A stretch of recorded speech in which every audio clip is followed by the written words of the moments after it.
What is up, everybody? Welcome back to the Eclectic Beard. So this go around, we got more Nightwish, we got the Poet and the Pendulum. Um, their last song I heard or I reacted to, uh, and so much really wasn't too keen on. I liked the first song, but the second song I just wasn't too keen on. I think that the juxtaposition in the singing and the music behind it, it just for me it just I understand it's called symphonic metal, but um for me, that juxtaposition in the second song wasn't as fluid, maybe as other people hear it. So, yeah. So, yeah, we're going to take a look at the Poet and the Pendulum. Let's go ahead and get into it.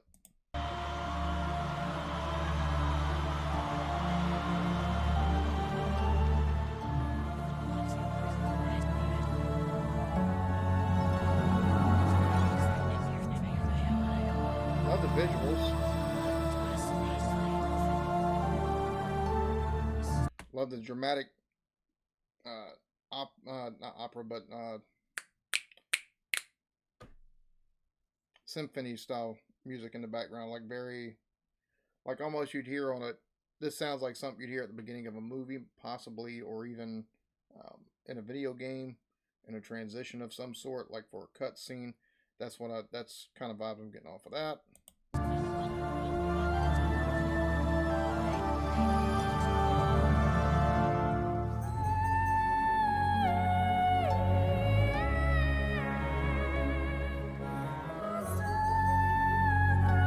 I see all these screens. I remember going to concerts back in the day and there was lighters that were held up. Now it's all damn screens. Love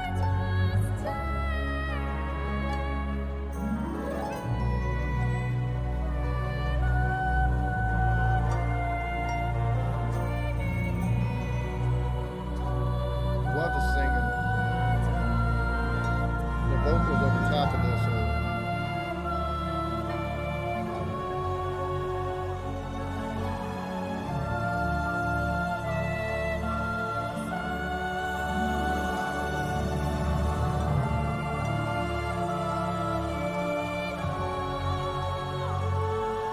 that vocal over the top of that is just that's so striking and so just it sounds so beautiful.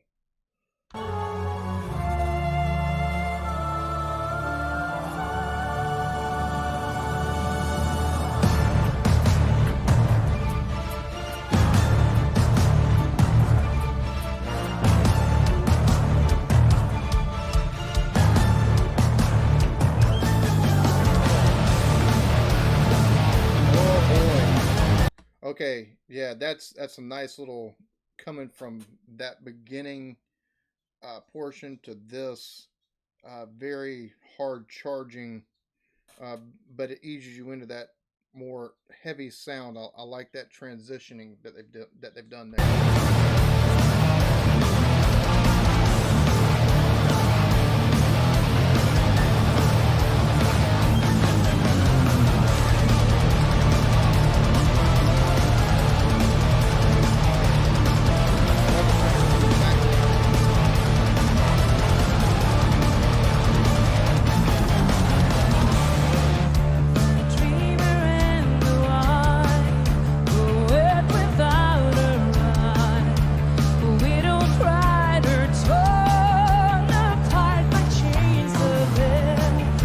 Okay, I'm liking this so far. And don't get me wrong. Like I said, the first song I liked a lot. The second song for me is just the operatic stylings they just weren't in line in my opinion. They just for me they didn't line up as well, or it wasn't as smooth, wasn't as cohesive for me as what a lot of the folks who disagreed with my opinion of it in the comments would have me believe. But that's cool. Everybody's got opinions, and I just gave mine, and I understand that a lot of folks really enjoyed it. I didn't say it wasn't pretty. This the whole just we're 2 minutes into it. Okay, the beginning of it uh,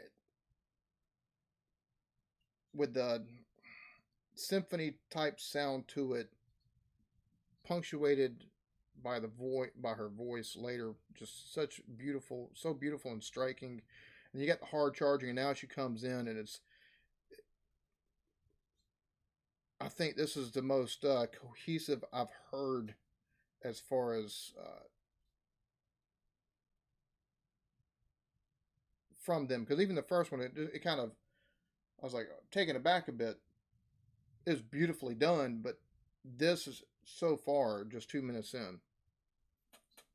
Last perfect verse, still the same old song. Christ, how I hate what I have become. Take me on,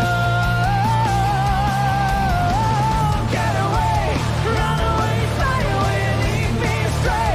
To dream outside away, I cannot cry 'cause the shoulder cries more. I cannot die, I a heart for the cold world. Forgive me, I have been two faces, one for the world, and one for God save me. I cannot cry 'cause the shoulder cries more. I cannot die, I a heart for the cold world.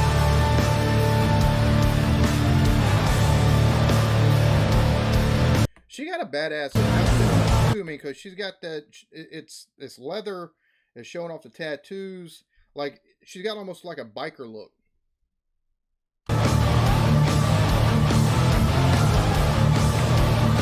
It looks like the shorts are like denim and leather, which only adds to that biker look. So more in line with actually the music that's being played.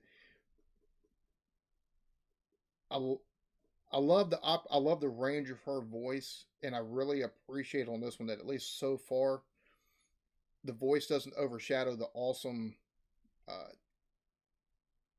music that's being played up underneath that voice. And I think for me with this symphonic music, very symphonic metal, very new to it because I really haven't heard anything like it before.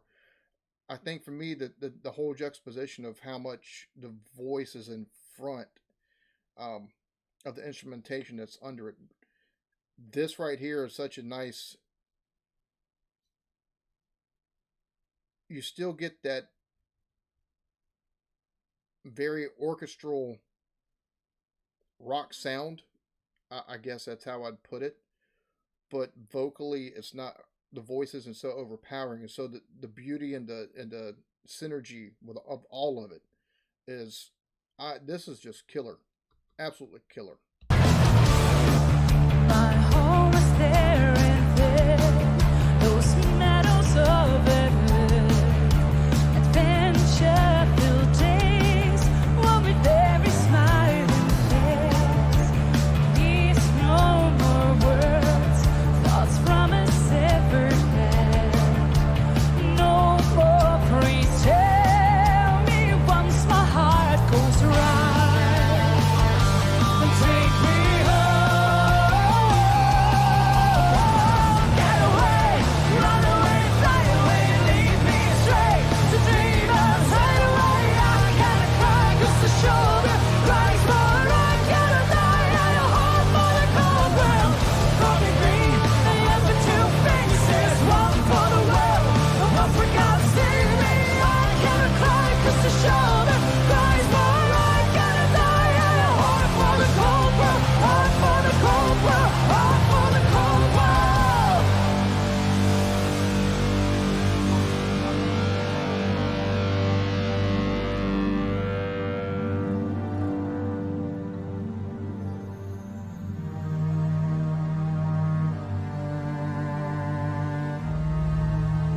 This is such a self-contained opera within itself, rock operas like type thing within itself. That just with the changes stylistically within the song itself and the story being told. Like I'm liking this. I mean, I love the fact that they also divided the video up: White Lands of Emphatica, Home. Now you got the Pacific. Like that's really cool.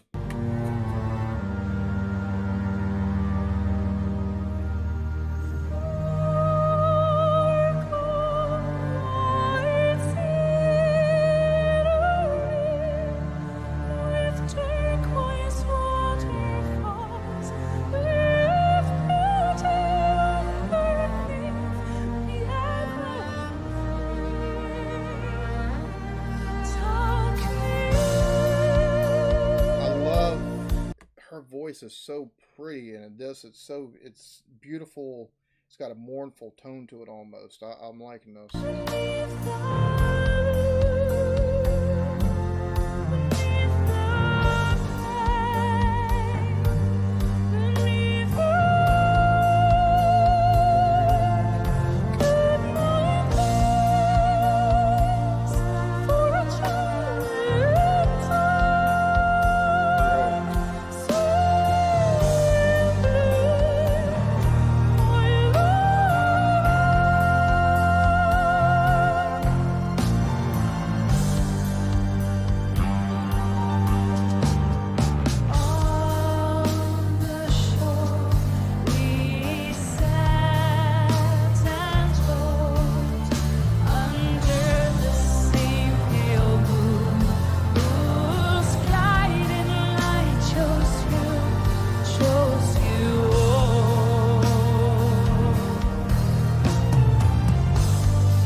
Raped again and again and again.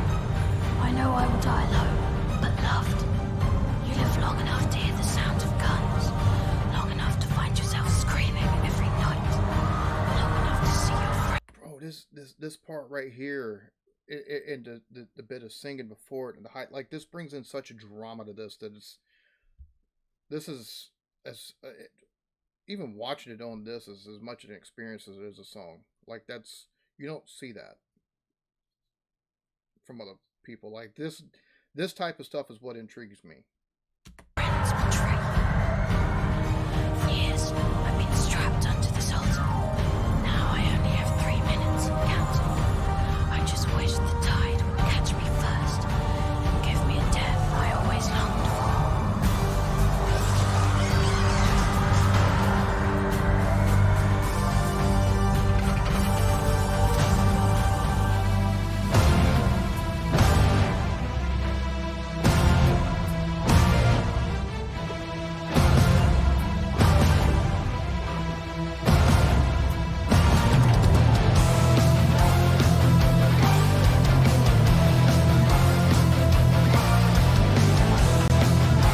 Like, just the transitioning within this is fucking brilliant. This is, oh my god, dude. It's taken a much darker tone than the first bit of, like, metal portion of this. Like, it's got a darker undertone to it, which goes well with what's just been heard. Like, I love the transitioning within this. This is genius.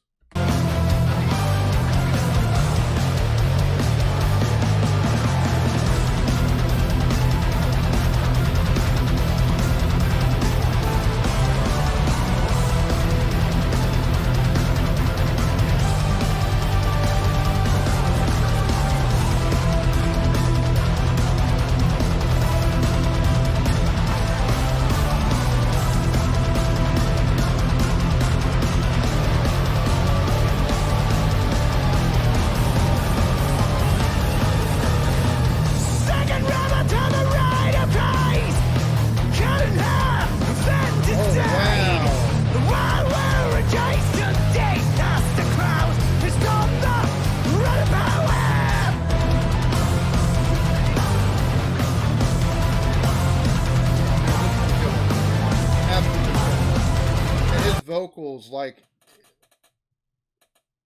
oh my god, dude, it's bringing such a sinister tone to everything.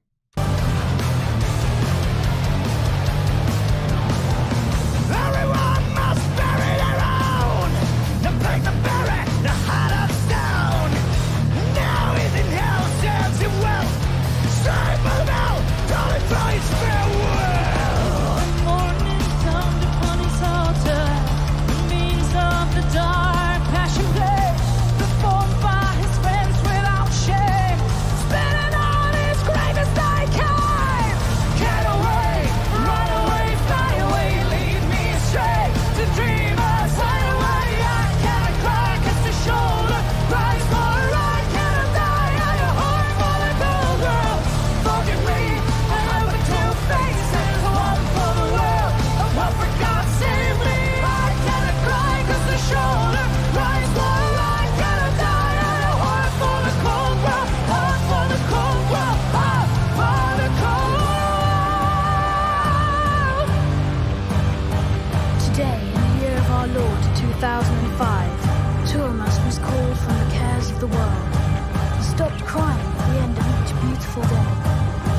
he wrote, had too long been without silence.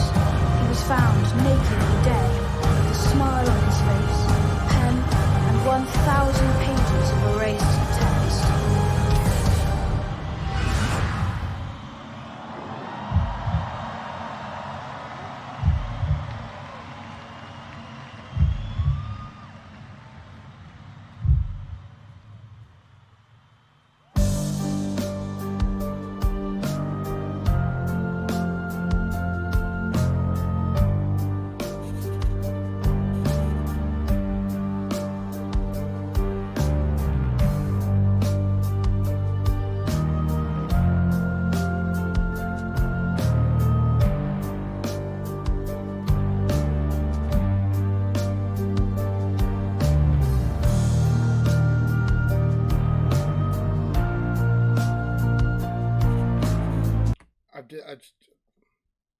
I'm enthralled at this point.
This might be one of my favorite songs I've reacted to in a while.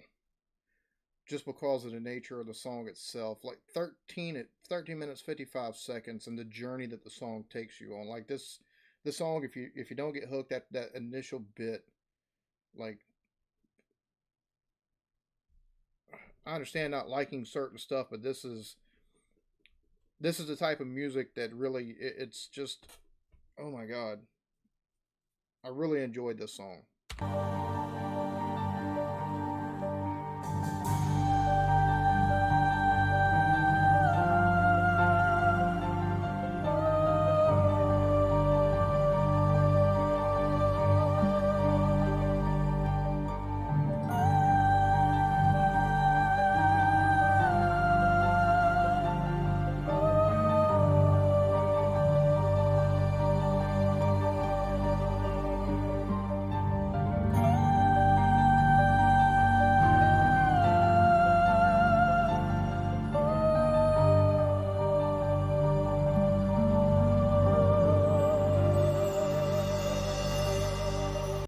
This was just absolutely masterful, yo. This was such an awesome song.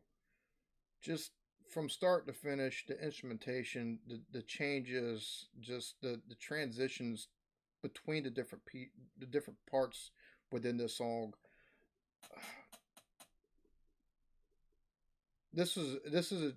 what you call a masterful, ingenious piece of music. It's just everything flowed so well. Everything was done so beautifully, and the visuals on the stage behind it really helped with everything. It just added to the whole aura of what you're hearing and what's going on, and backing everything up some. Just my main thing with this band, the only two songs that I'd heard from them previous to this, is the juxtaposition between the voice and the music. Because a lot of times, or at least for me, the two songs I listened to, more so the second than the first. The first really enjoyed. It was more of a, whoa, that caught me off guard. The second song I listened to, the juxtaposition between the music underneath and the voice over top of it, just for me didn't play well at all. There's such a beautiful blending of everything that it's just absolutely masterful. Um, really enjoyed this. I really am looking forward to digging into more of the music as I go forward. Just wow, man, wow. Um, that being said, y'all be good to each other. Love yourselves. Peace.